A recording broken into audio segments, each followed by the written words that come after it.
I'm so upset that I didn't get the recording of me laughing when you left the chair last time. Oh yeah, I know. That was I. It's been a while since I've heard someone laugh that hard. But I was thinking about it the other day, and it was like the comedic timing of that is so perfect, though. Like entering a call as the chair's spinning.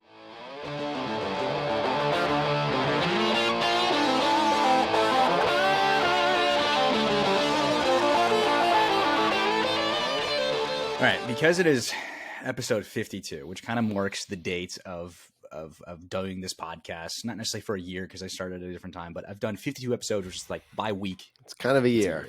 It's kind of a year. Happy 1 year. Happy 1 year, man. So thank you. Because it has a 1 year, this whole episode, we're only going to talk about stuff that I want to talk about, and I'll be very passionate about the things that we're going to talk about. Some of it's going to be very educational, some of it's not going to be educational, and some of it is going to be completely and utterly ridiculous. But that's what we're going today. That sounds good to me. Yeah, I'm excited about it. So we'll start off with the educational in a very fun sense and a condensed sense. We don't want to have fun with it? You want to just... Well, I guess I do want to have fun, but education, here we go. Diving in. Well, so to prepare Cole for this episode, I had him actually listen to a podcast episode with Andrew Huberman. So if you know who Andrew Huberman is, there's going to be three guys that we're going to talk about today that I think are really important. I'm going to start with him. He's a neurobiologist and a professor at Stanford, and he's pretty prevalent on social media, especially of late since the pandemic, and just talking about how to be healthier and essentially how your brain is affected by doing this component, that component in health, and all the new research they're doing on it. So I had Cole listen to one of the episodes. What did you think about it? And you said to me a little bit earlier, but I want you to know it's kind of the same thing. I mean, I don't know. I didn't finish it. You told me I didn't have to listen to the whole thing, but I'm not going to go out of my way to watch that one.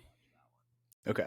Which is perfect. Ever. It was kind of it's not what I expected, or it's kind of what I've expected. So I sent Cole a 3-hour, maybe plus long podcast with him and Joe Rogan.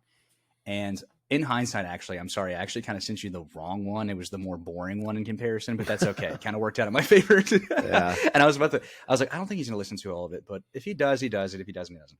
And, the reason that I think because a lot of his information is very long-winded because he likes to do podcasts, but I want to talk about all of his stuff in a completely condensed form that's way more, not necessarily digestible, but paying homage to what he's doing for the fitness community or just health in general, because he's giving all his information out for free and condensing it so it's more digestible. So everything that you would have potentially heard in that podcast, I'm going to teach you today. Oh, thank God. Yeah. It was just a lot.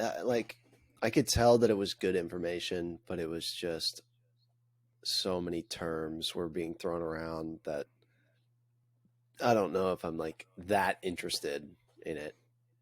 If that makes sense. Which is, it's like a perfect response. It's kind of the, I love that kind of nerdy stuff because it's part of what I do. It's something I've always been invested and interested in, but I feel like not everyone wants to sit through that, but they should know the information.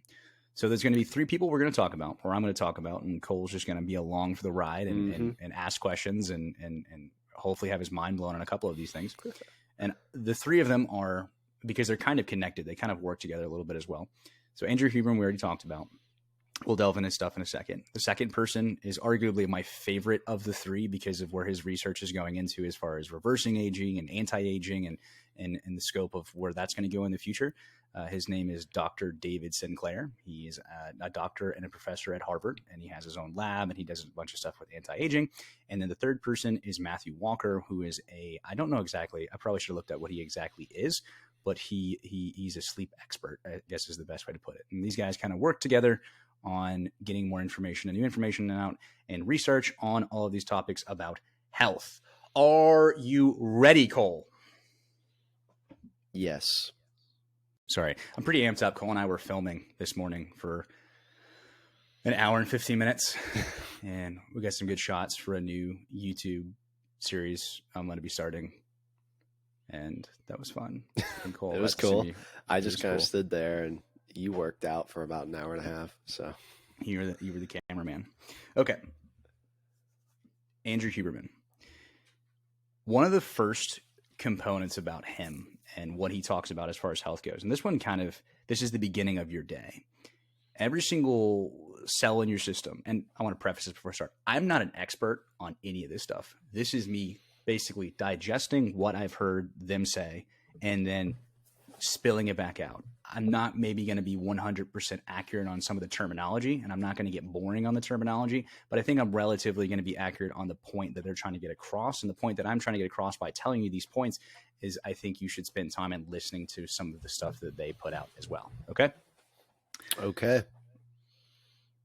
When you wake up in the morning, when's the first time that you get sunlight? Like, when's the first time that you see sunlight after you wake up? Well, it depends on if I have my blinds open or not. I just closed them actually a little bit because it was really harsh. But if they're closed, it could be a while. Yeah. So one of the big ones that he talks about is, as being a neurobiologist, basically he's studying how everything affects your brain as far as like dopamine, serotonin, how it's going to make you happy, depressed, whatever it is one of the most important things you can do is to get sunlight into your eyes, not through a window, not through sunglasses, not through a car window, in the first 10 minutes of waking up, if you can. Because what that does is your body has a circadian rhythm as far as your organs, your cells, everything has this biological clock that is wired that when you initially see sunlight, it kind of starts that clock, because we're wired that way as animals, even though we're humans, that we want that clock to start. So you get into this rhythm of being able to go to sleep and to be as efficient with what you need to do throughout the day. So I think when it comes to me, one of the things that's helped out with becoming more of a morning person. So I was definitely never a morning person, is when we got Kylo, I have to take him out. And I'm usually the morning person because Lauren's getting ready for work and I may not have something. So I'm the morning dog walker, and I get up every day at 7, walk the dog, and I get that sunlight in my eyes. So if you're looking to just improve your overall health, one of the things to do is just to go outside within the first 10 minutes of waking up, or I guess at least open your blinds, or as he says, get light into your eyes to start off the day. Interesting. The other part in the podcast that I actually did pay attention to and thought was interesting was the glasses thing. Okay. About eye health. This is what I'll talk about. But he said that you can prevent or reduce your chance of needing corrective lenses if you go outside and you just kind of are there outside, like looking around and being outside, not staring into the sun, but just like looking long distance is what he said. But he said for every like 30 minutes that you're staring at a screen, just like 5 minutes of just being outside and looking around. Yeah, that's the whole sunlight thing. I'll come back to that. The whole sunlight thing, it's not to stare in the sun, because for the longest time when I was listening to him, I was like, don't. He's like, no, don't stare in the sun. He's like, to me, I was like, is he saying stare at the sun? I was like, go outside. But what you're talking about, I've talked to a couple of my clients about it in the sense of looking longer distances, because when you're looking at a screen, it's always close to you, right? And just like you said with Andrew Huberman, let's say you're a golfer. When you go out and golf, that's the one time in which you're probably looking the most in the distance. So it actually might be helping with your overall eye health, is actually going out and playing golf, because you're looking in the distance on a more consistent basis versus at a screen. But it does help with the eye health. Yeah. I don't know. I just thought that was interesting. And then he went super scientific with it that I couldn't explain to you, but yeah, some of it's so hard to follow. Some of it, I can't memorize that stuff. It's the other stuff that I'm like, it's in my brain now. So the sunlight is the first one. Huberman has like 3 or 4 big ones, and one of them you've probably seen. I think Cole, you've seen this all over the place too. The whole ice bath and sauna. Yeah. There's actually a guy on TikTok right now that's doing like 100 days in the ice bath, or like maybe 200 days or something like that. He's the only thing I know about him is he's a Detroit Lions fan, because he's got Detroit stuff on constantly. And every day he films a TikTok of him getting in the ice bath. He checks the temperature, he shows you the temperature, and then he does some like motivational type stuff when he's in the ice bath. So yeah, is that the guy that he has the dumbbell sitting on top of it and it's like completely frozen over? Yeah, and he'll break it. Yeah. He seems cool. I don't know. Yeah, I've seen his videos pop up a couple of times, But I think Huberman and David Sinclair are probably at the forefront, or one of the big reasonings you're seeing that everywhere. And it's because of the health implications. And the easiest way to break it down or to digest it versus getting into just like really just like this is how it affects your telomeres, this is how it affects this, blah, blah, blah, blah, blah, is your body responds well to when you put stress upon it. So one of the ways that we already put stress upon our bodies is exercise, right? Yep. So when you're exercising, that's stress. Your body responds well to stress in the sense of not only keeping you healthier physically, but mentally, but also like David Sinclair talks about is some of those components of physical strain is going to help out with slowing the aging process, which is crazy. And they're doing more recent research on that as well. Like the opposite of what it would do. Right. Like putting your body through stress feels like it would age it quicker. Yeah, but I know what you mean. I get what you mean on that. And it's like if you stress yourself, it's when people think about, oh, how do you get your knees to be banged up really bad? Well, that means you're running all the time. Well, stress seems to be this negative word, but in a lot of ways it tends to actually be positive as long as you're doing it in the right parameters or the right range, essentially. And there's other ways that you can put stress upon your body. So one of them, and one of the big reasons for all the ice baths, is by going through cold, by being present in cold. So you think about us as animals, as humans, we tend to be in a area of warmth or being comfortable. So putting yourself into levels of stress with cold and warm not only increases your dopamine levels, so those happy kind of hormones in your brain for extended periods of time throughout the day, but it also has a physical effect on you slightly as well. And that's why people are doing it so often now, is because that low level stress is as miserable as it can be. It has a lot of health benefits to it overall. Yeah, that sounds terrible. So I feel like I could do like a cold shower here and there. For cold showers, I feel like I dunk my head and then I'm ready to go. The rest of my body is fine, if that makes sense. So I haven't done a lot of it. I've the cold showers I've tried. Okay. And the issue is that the water isn't consistently everywhere. So it's just like you're kind of like it, and it's like cold. So yeah. I think I would be a proponent, and I haven't tried it yet. I've convinced myself next week when I go on, I'm really going to dial in everything I'm doing for the summer. I'm going to start doing an ice bath. Wow. Once a week. And it may not even be an ice bath. As far as like the temperature goes, obviously you'd want to be closer, I guess, like the 30 degrees or whatever. But, just fill up the tub initially with water and take a thermometer. And if it's less, let's say it's like 40 degrees, then I'm going to give that a whirl for a little while. But yeah, there's a lot of health benefits to it. That's why you're seeing it everywhere. And they talk about that stuff at length, but it is miserable to do it. So when athletes do it for recovery, is there a different purpose for that then? Or is it all just kind of the same? Honestly, the information about reducing inflammation, blah, blah, blah, blah, blah, blah, blah, and the direction of sports, I think it's pinged back and forth in different areas so often that I can't even really speak on it because I don't know the answer to that. Okay. I don't want to, I just don't, it's like one year, it's like, it's good for this. The other year, it's like, it doesn't do anything. It's like, okay, well, where do we go with this? I just know with what they're saying now, as far as just like health and being happy, the ice bath is supposed to help. Okay. Fair enough. Yeah. So those are the two sort of physical stress through cold and heat with sauna. They've done research as far as sauna in certain countries. And then also the other weird one, which you didn't hear from Huberman, this is more David Sinclair, is you need to go through periods of being hungry. That's another stress you can put on your system that is going to improve your health in the long run. That's where intermittent fasting comes on. So hunger is actually something that's beneficial to your body and slowing the aging process. I guess. I'm sure there's some fancy science behind it. That just doesn't make sense in my mind. Which is perfect because you've been pounded and pounded throughout your life that breakfast is the most important meal. Well, guess what? It's probably the least important meal.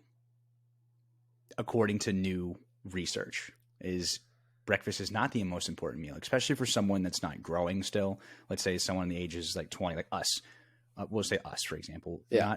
Not when they're younger. Is you need to go through periods of being hungry, because that's going to just set you up for slowing the aging process. It's going to help out with your blood sugar and your insulin levels, so you're regulating blood sugar appropriately. So you should only be relatively eating 2 meals per day, and the less that you weigh, the more you're going to be aged, and all those components. When you think about the oldest people on the planet, they're typically really small females, and that's not by coincidence. Yeah. So you want to slow the aging process, don't eat a ton of food, and do intermittent fasting. Fair enough. Yep, fair enough. Makes sense. I mean, I guess it makes sense.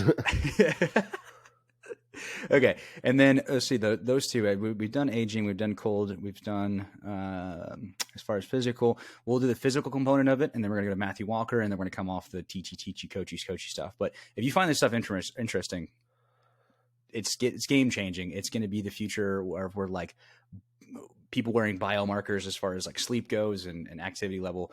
But one of the bigger questions that I will get is, what's an appropriate amount of exercise that you should get? And according to these guys, it's Huberman. At a minimal, you need to be doing 3 days a week of some type of resistance or strength training, and then 3 days a week of some style of cardiovascular output.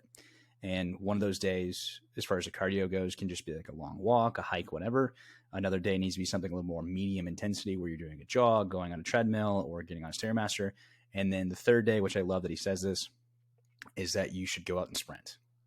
It's one of my big components I like to tell my college athletes is, if you don't stop sprinting, don't stop jumping.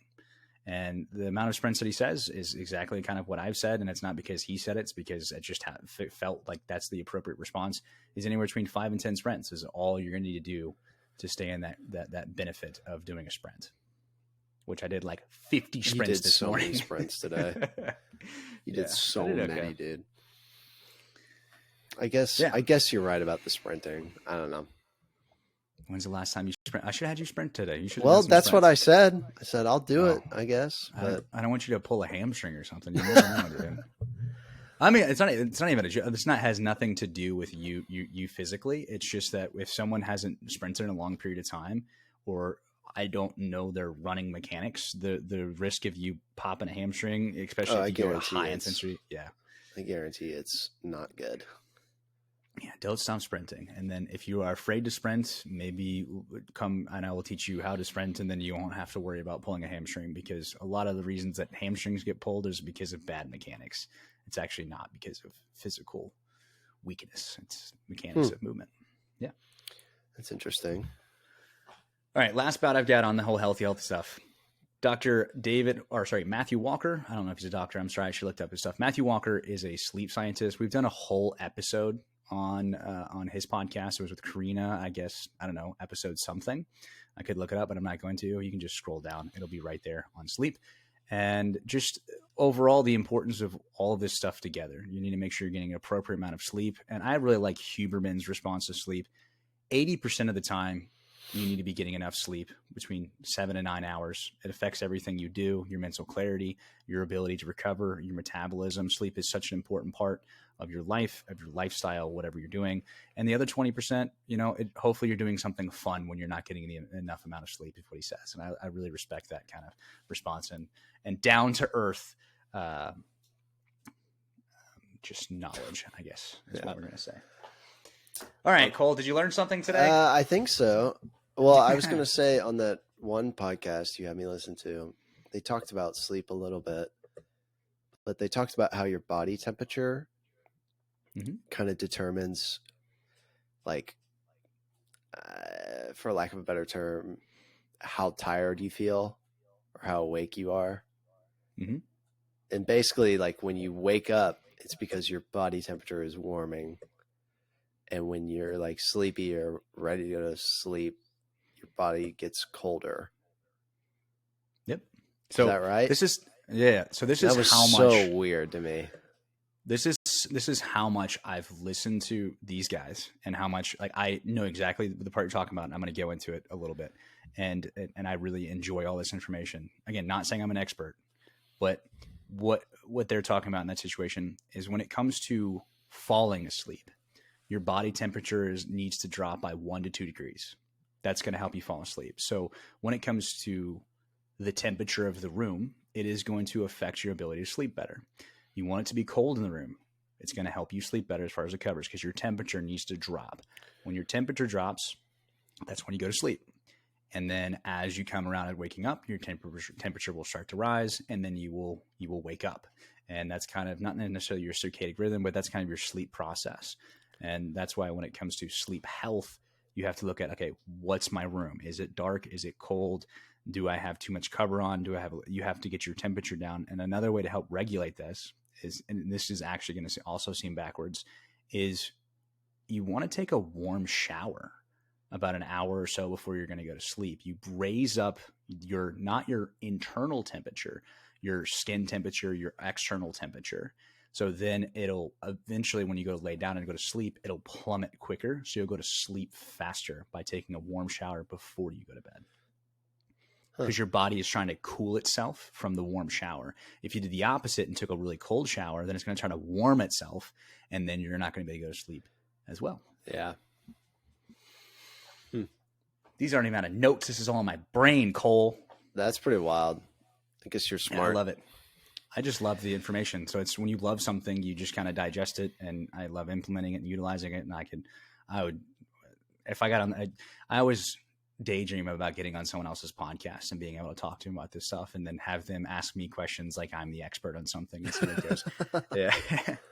I don't know. I guess I could say I'm the expert on a few things. Always more room to learn as well, though. I'm not in a lab. We're in a gym. Okay. We're going to go the opposite direction. We're going to ping from one direction to the next direction. Okay. All right. What's next? So this episode is for everyone and no one all at the same time. Yeah. All right. Last week we finished The Bachelor. Yeah, we did. And we haven't talked about it. So guess what? We're going to talk about it. Of course we got to talk about it. All right. First thing we're going to talk about is we're going to talk about our well, no. I couldn't remember his name. How did you feel about, Zach, the Zach Snack, our group chat. What did you think about the last episode of The Bachelor? I mean, I guess I saw it coming, right? I knew who he was going to pick. Yeah, that's pretty much all I have to say about it. The live segment is always something, you know. I don't know if it's like better or worse than most years, but overall, great job. That's all I got for it, honestly. Like, it just, this whole season, I just felt like it was such a nothing. I feel like nothing the whole show. It seemed pretty phony. I mean, the show is in a lot of ways is very phony, anyways. But I just maybe Zach, his personality is not maybe the best to be the Bachelor in the situation, but there's just kind of extra cheesy, and the ending was pretty easy to see what was going to happen. Yeah. I don't know. Yeah, I don't know. I think a lot of people didn't like Zach. Personally, I had no issue with him. I think he was a little weird, but like, who isn't weird? You know? If you're put in that situation, yeah, you kind of have to just like put on a face, but he doesn't. I don't think he gets enough credit for maybe. Actually, I don't even think that. I don't think he actually dodged questions very well. I think some of the stuff he put on his face for it is too. Well, yeah, I will say some of the sometimes when he was in a conversation, it felt like he actually wasn't, and he was super kind of spaced out, and his answers to some stuff was terrible, but sometimes it was good. But sometimes I can't tell if that's just the show. I mean, sometimes they just sit there and they talk about nothing, dude. And then their bloopers that they show at the end of the show is them actually being real human beings. Yeah. Like they sit there for an hour, 2 hour episode, and they're just like, so how do you feel about us? where's our connection at? Yeah. Like, that's not what people talk about on a date. You talk about your family. You talk about your interests. You talk about your hobbies, your job. Like, I don't know. It's just, you don't talk about like, yo, are you like falling in love with me yet? I really enjoyed our date today. That's a normal thing to say, but then they talk about how much they enjoyed just nothing. Yeah. I mean, could they actually run a Bachelor where they're actually having conversations? Like, if you think like a first date, you know, the fact that they never talk about a show, like what shows are you watching or what movies are your favorite? There's never any of that whatsoever. No, it's and the other thing I do understand too is there's such limited time with the person dating that they're all dating. So when you get 5 to 10 minutes a week, I don't know how much it actually is, but let's just say they get a 10 to 15 minute window per week to talk to this guy.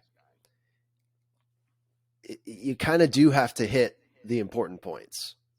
Yeah. Which does make sense, but it's just not a normal thing to do. Like, a big key thing on the show is they go on these one-on-one dates, and it always feels like the person that gets taken on the date, so in this case it was the ladies that were going with Zach, they always share the just craziest thing that has happened in their life. Like, their dad left them when they were 2, or they were abused by a previous partner. And it's like, that's not like something you just share with somebody on a second date or the third time. Yeah. Or the third time you talk to them. But that show puts them in a scenario of, if he doesn't get to know you and he doesn't know like what makes you you, then he's going to send you home. So you got to share some crazy stuff, you know? And I think that's, I don't know. I just think that's kind of messed up. Yeah. Maybe that's the reason the show has been on for so long, is because they know the formula that keeps people engaged. And if they went the other route of actually having conversations and having more time with the person, that it wouldn't be as entertaining. So this is the route they have to run. Like, maybe that's it. Like, we have the formula down. This is what makes it entertaining, or whatever it is, even though the season wasn't that necessarily entertaining. It was almost kind of frustrating at a certain point, but we still watched it. Yeah, I know. Yeah, it's confusing. It's weird. And it's not like a great show by any means. I watch it because of how bad it is. And those are some of my frustrations with it, is it just feels like it's not real people on TV. Yeah. Interacting with each other. I really hope that potentially, and it's not going to happen, but I'm going to say it anyways, like David Sinclair, Matthew Walker, or Andrew Huberman ends up turning on this podcast, because I'm going to tag them in it and put it on there. And then all of a sudden we just go from their brilliant research and information to The Bachelor. Yeah. Yeah, that's exactly. It'd be that'd be pretty amazing. But speaking of a good show, because this is an episode about me talking about stuff that I want to talk about, I have 2 shows that I want to talk about. What would you like to talk about? Dude, Ted Lasso. You have to watch it. I know. So it's on the 3rd season. If you haven't watched it and you're of age to watch it, we're like 3 episodes in. I think the 4th episode comes out tomorrow. It's so good. So that's just my shout out to Ted Lasso. If you've never watched it, it is time to start it, because this is the last season, allegedly. Really? So what season is it? 4? Season 3. So they're only doing 3 seasons. Okay. Allegedly, Jason Sudeikis, he's one of the producers and the lead actor. He's like, I think the show kind of wraps up well at the 3rd season, so that might be it. But speaking of shows, love that. I love that they did that. Yeah. Succession. New season came out, right? Yes. You've been watching it? It's coming out every week. Oh, I thought. Oh, okay. All right. So okay. I've seen the first 2 episodes of season 4. I'm so excited. It's really good. When the 2nd episode ended, me and Aaron just watched it yesterday. I didn't like, my brain was so ready to keep going. Yeah. And I remember I described it to my friends who really liked the show. I rewatched it when I was sick over like Thanksgiving break or whatever. It's just a 30-hour movie to me. Okay. I can't put it down. I can't stop watching. I have to see how it resolves. And I will say, when I finally got Erin to watch it, and it took her one full season to like really get into it. Okay. So like, and it is tough. It's kind of one of those, it's one of those shows where they have a lot of business jargon and just like a lot of terms that they throw around, but none of it means anything. It's all about everything else that's happening around the business stuff. So the business stuff is like a means to an end. Like, it's like, all right, this pushes the story forward, but the story is about how all the characters interact with each other and the power dynamics of those characters, and then how that plays out. Okay. No, so that's sort of the vibe of the show. So it's kind of hard to get into it right away because it's just super rich and super uber business people spewing business stuff, which can be kind of like a shutdown for people. Yeah, no, I'm fine with some of that stuff like that. And I mean, if you recommend, whenever someone recommends a show, I feel like you get the first recommendation if you actually watch it. If it hits, then you can respect them to give another recommendation and watch it, right? And I respect you enough that if you're giving me a recommendation of something because of the stuff that we've watched together, we know, I was like, all right, he's definitely into it. So that's where like Ted Lasso for you. I'm trusting. I know. I've heard a lot of people that love it, and I definitely should check it out because I bet it's a good one.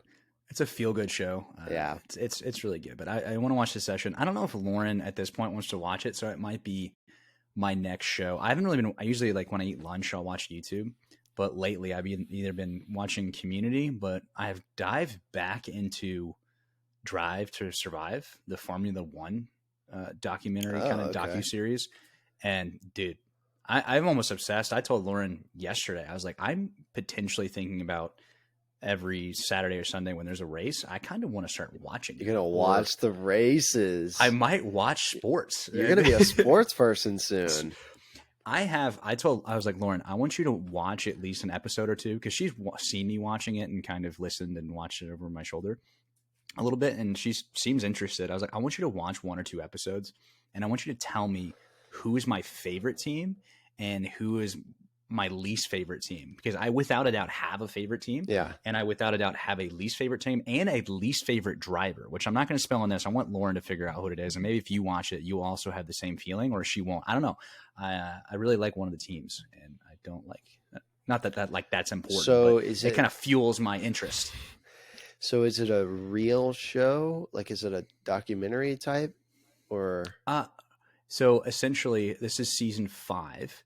Okay. They film throughout the entire season, just races, just everything that's going on in the background as far as like changing drivers. Okay, so it's vehicles. Like sort of documentary type. Yeah, and they go through the whole season, and then every season of the show is a full season of the races and yeah. Because there's like the contractor thing. I'm going to butcher this, but it's like Contractor Cup is based on, you have 2 cars in the race. So let's say, for example, one of the teams is Red Bull. So Red Bull has 2 cars that race in the race, and then and they get points for however they come in pole position. So first, second, third, whatever. Okay. And as a team, they can win if they get the most points. And there's also individual drivers. So most teams have, again, they have 2 cars and they have one driver that's their main driver, because if someone wrecks, they're out. Or if they need to like help each other out, and then that person wins. So for example, Mercedes, they won like 8 or 9 Contractor Cups in a row, and then their driver, which he's so cool. I like their driver a lot. Their main driver, he won 8 world championships in a row, which for a sport like that, unbelievable. 8 in a row. Yeah, that does feel kind of crazy. Because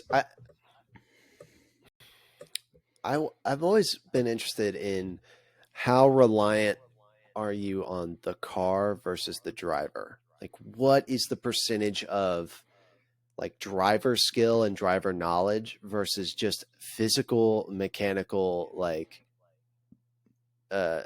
dominance, I guess, or inferiority versus superiority in the actual mechanics of the car? Yeah. Well, it's a big point of contention of the show. So the the teams that have more money, they tend to have the better car. And Yeah. but then they also are able to afford the better racers.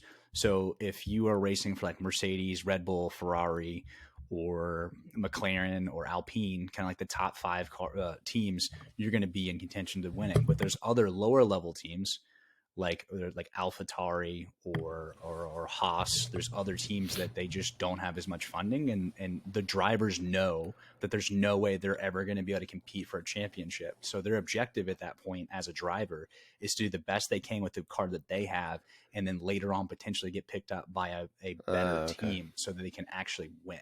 And they know it. It's like if you race for Haas, they're like, all right, well, I got P10 today, woo, and they get super stoked because there's no way their car is fast enough to beat the McLarens or to beat the Mercedes or the Red Bull. The two top ones are usually like Mercedes, Red Bull. This year, it's been a little crazy. I haven't, like I said, I usually don't get excited about sports, but I like this sport. That's so crazy, because your reasoning for not liking sports is that it like wastes time. From what I remember, is that it just takes a lot of time to get into it, and now I love that you're like getting into a sport.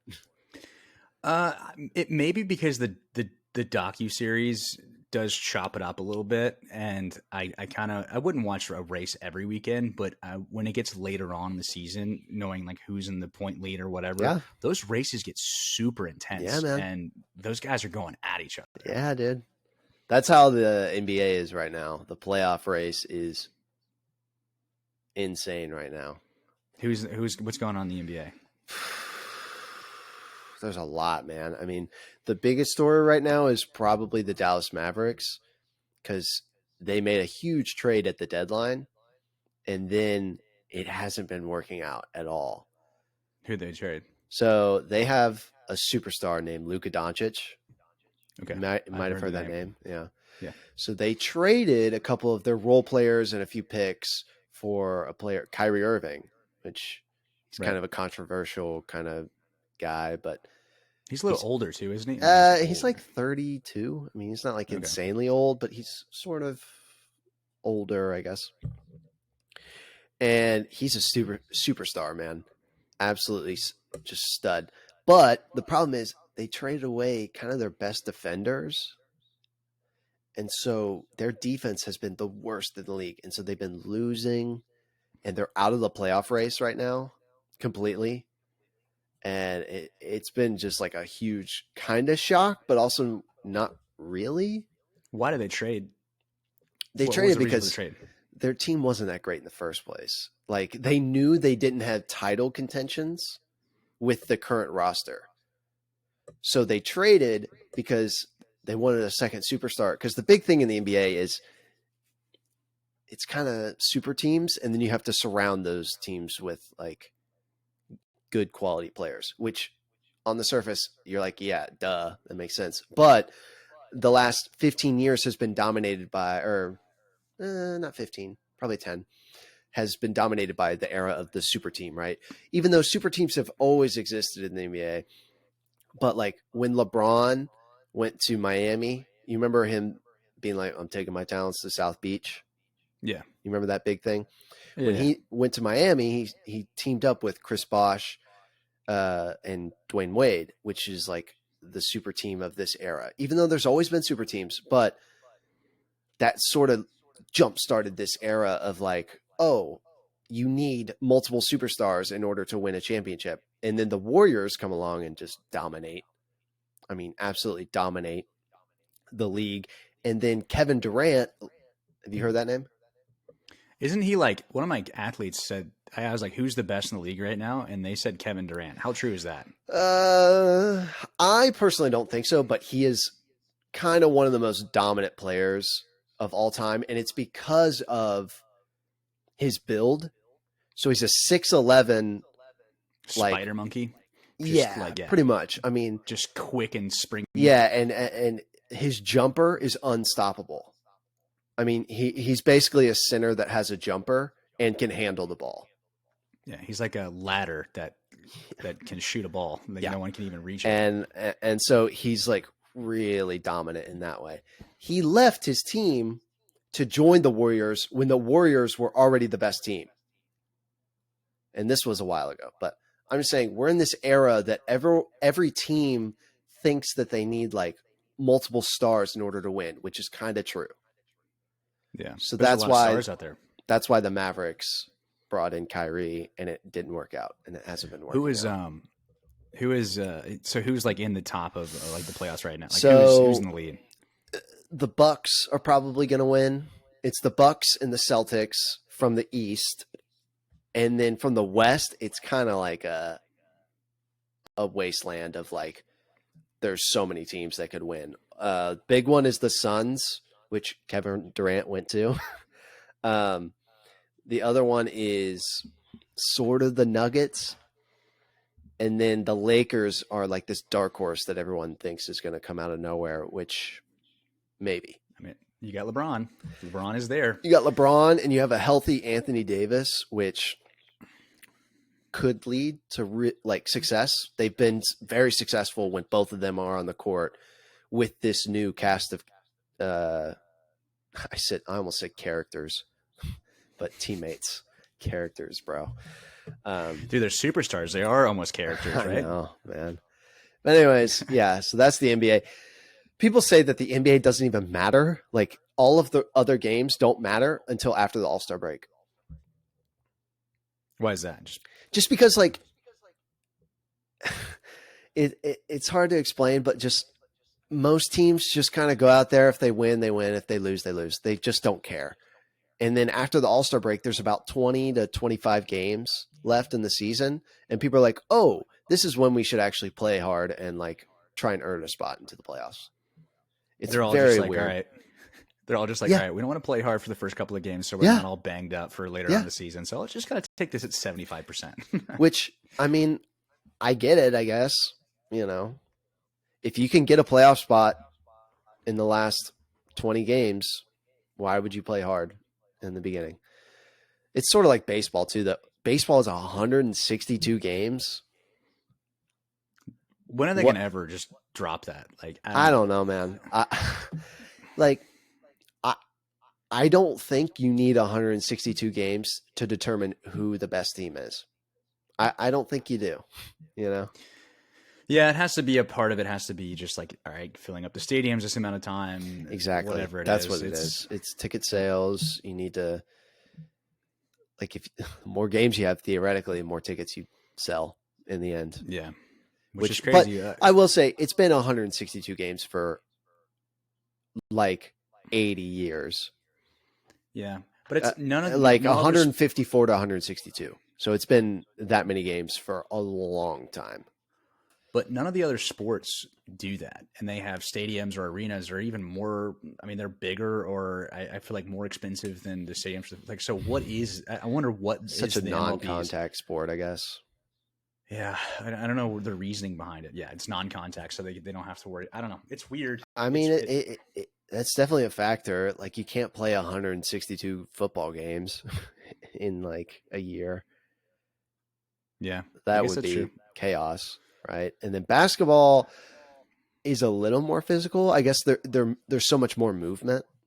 Happening. It's exhausting. And baseball, I mean, if I'm being honest, I'm a baseball player. I love baseball. That was my sport growing up. It just kind of stood there. Like I said the other day, I had to run 90 feet and then stop, and that's it, you know? Like soccer, you're going all over the place. You're running basically marathons during a game, and I run 90 feet and stop, catch my breath, you know? Yeah. No, I got you. Look at us talking sports and stuff. I know. I'm impressed. You're keeping up. Yeah, no, I mean, it's just so much time. That's what makes it difficult. And I mean, as far as me actually like watching shows and whatnot, it's just, I don't know, there's not much time. That's fair. But you're going to devote your time to F1 now. Yeah. I mean, I say that and it's definitely not going to happen. It's definitely not going to happen. Oh man. All right, I was looking up before we started, and then I kind of forgot what I was looking up, the last bit of this, and the Google searches that I'm looking up for this are just completely out of control. Okay. Okay, here we go. I'm here. I'm here for the ride. You're here for the ride. You're here for the ride. You can't see anything on my screen as I'm Googling through this. Okay, there we go. All right. This is actually, I'm going to have to keep Googling. Maybe that's part of this, is just Googling and looking at the headlines. Sounds good. Again, this is episode 52, and we're going to talk about things that I want to talk about. And I can't believe we talked about basketball. I know you let me just go there, man. I let you. You did. I mean, you let me go. I got Cole on tight reins. He can't talk about basketball.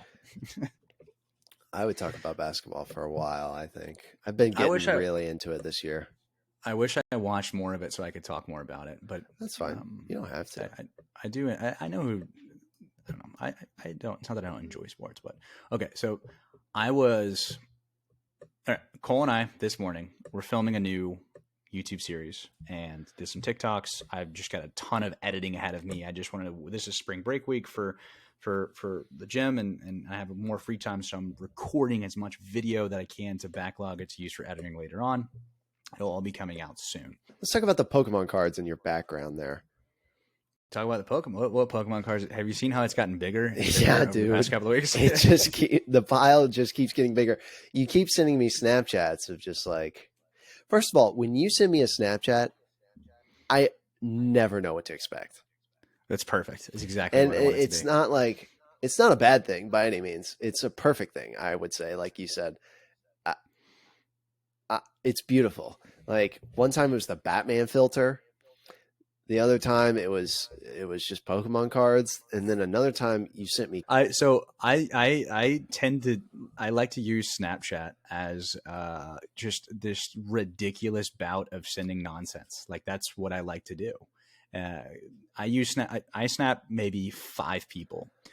My mom is always, I'll like Snapchat her pictures, typically of like the dog. Like I just send her videos and stuff, the dog. And I think my parents watch them together because they like to see Kylo. And then Lauren, obviously I Snapchat. Our stuff is completely random all times. And then I've been starting to increase my Snapchats to you. Now that you've said this, they're going to get even crazy. I hope they get unhinged, man. And here's the thing about me when it comes, if I send you a Snapchat, you don't even have to respond. I know. Like I know it sounds weird. Like if I'm going to send you something, I get it. Unless you're like, oh, I should respond to this, or like you have something else to send me, you don't even have to respond. Because no, but I like responding. I like either matching the energy or just purely going with raw reaction to whatever the heck you just sent me. Yeah, I have. I'm going to increase my crazy Snapchat. This is good. What's like my Be Real as well. I never put anything serious on there. Your Be Real is so crazy, dude. It is just the most like this is all it is, right? He takes a photo of himself and then he just goes and it's like an upshot of his nose. It is so crazy. I need to change it up a little bit. I haven't posted a Be Real in several days. Yeah, I'm kind of bad about it too. And part of it is I feel bad about myself because when it comes out half the time there's like 3 things I could be doing. 1, I'm playing Overwatch. 2, I'm sitting here watching YouTube videos. Or 3, I'm with Aaron, which is fine. Like all 3 of those things inherently are fine, but it's just when it's every day that I'm sitting at my computer doing nothing, it makes me feel so bad about myself. What's up? You did the one that you're at the gym because of the socks. Yeah, no, that was one of them. But I'm just saying, gym with the socks. Most days I don't do much, so I'm just here, sitting. No, here. So the Pokemon cards, I just got into this. I'm curating sealed products that I don't open, essentially, and I just have them. Then I'm going to keep them for years and years and years, and they just appreciate in value. Some of them are older than other ones. Some ETB, so Elite Trainer boxes, and some sealed packs and things along those lines. It's just kind of, except for it's kind of messed up my TikTok feed because I started watching live back openings. Dude. Yeah, and then it won't go away. Over. Yeah, it is over. My TikTok feed is ruined. I was driving when Lauren and I were watching TikToks the other day. And it's just she's like, why are there so many? I'm sorry. I was like, well, how many? There's already these tons of Pokemon packs. I'm like, yeah, that's just where we're at right now. I need to get rid of this. You should do Magic the Gathering. Well, that's where some serious money can be, dude. Well, the Pokemon stuff, I've just like looked at, so for example, let's say like the one thing that's back here. So you see the crazy looking, that I can't even point to it, bro. Like that thing, you see that? Yeah. So the little fox thing. So that's considered what's called an ETB. So that's from Crown Zenith, which is one of the more recent sets that have come out through Pokemon. And inside that box, there's 8 packs. And those 8 packs in that ETB over time, let's say an ETB that came out 4 years ago. ETB is just short for Elite Trainer Box. 4 years ago, you could have bought it for, let's say, $40 to $50. Some of those are selling for $150 to $300 now. So they'll appreciate in value by 4 to 5 times X within 3 to 4 years. Well, think about 10 years. So it's kind of where I'm at with it. And then eventually it might just be one of those things that I just have it. And then eventually I want to open it. And it's just something I've been doing for fun. Yeah. That one's there. One of the rarest ones I got was there's a pack of cards. Hopefully this is super interesting to everyone, but you said Magic. It was a pack of, it was 4 packs and a blister pack, because if people weigh out the packs and sell them, and they're going to have bad cards in them. So if you buy blister packs, you avoid that. And it was from a tag team Pokemon set that came out 5 years ago. And the dude that sent it to me, literally to protect it, had it in a thing and then taped a bunch of Magic cards to protect it even more, and then put it into another thing. So I like opened it up. That's pretty goofy. A bunch of Magic cards. I'm like, what is this? And then it was the pack. So I was like, what the heck? Yeah. I don't know. But yeah, Pokemon, I won't be buying anymore. I've got everything I want. And then in the future, so a new set just came out. I don't like the set. I really don't. I just think the cards, like the artwork and the cards, are just kind of like meh. So I'm just not going to buy any of them because I don't like them. And I don't think eventually they're going to upsell. All right. Fair enough. Sometimes they don't. All right. Last thing we're going to talk about is what we're doing later. Cole and I are just together all day today. Yeah. we're hanging. So we have, and the video will come out before this is out, because I think someone could definitely steal the idea. Not that it's that big of a problem. I've got to go out here in a second.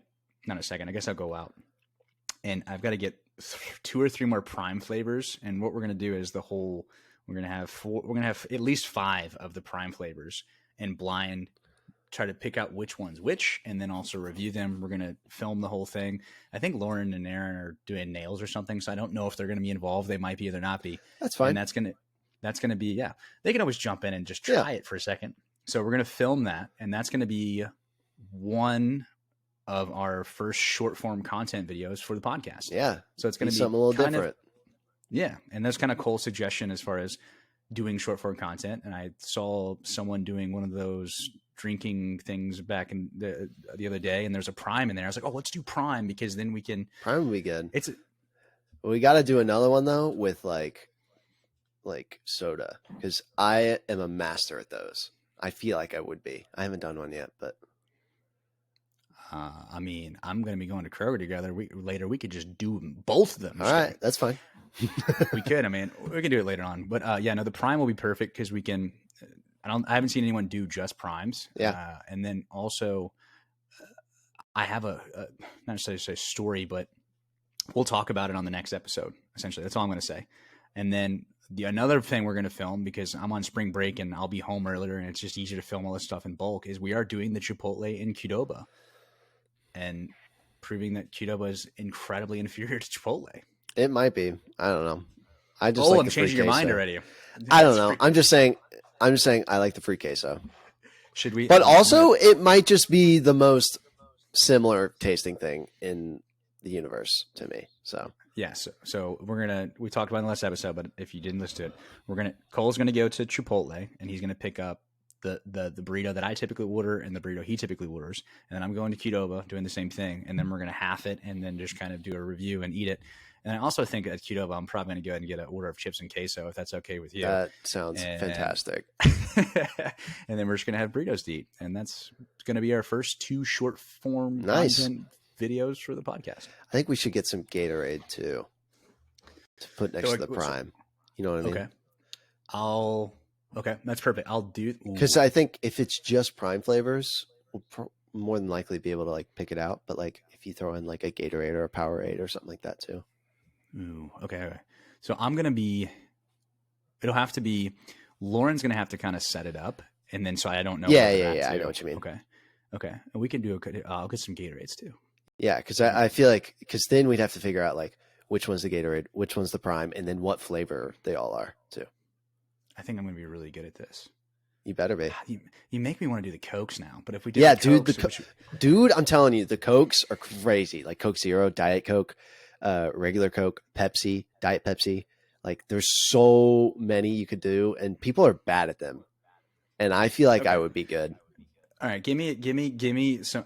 I might call an audible when I'm out. All right, what would be so we would do Coke, Pepsi, regular. Yep. Okay. Yeah, And then like Coke Zero, would that yep. count? You'd have to do Coke Zero and then Diet Coke, then Diet Pepsi, Diet Coke, those and 5. Diet Pepsis. So just those 5.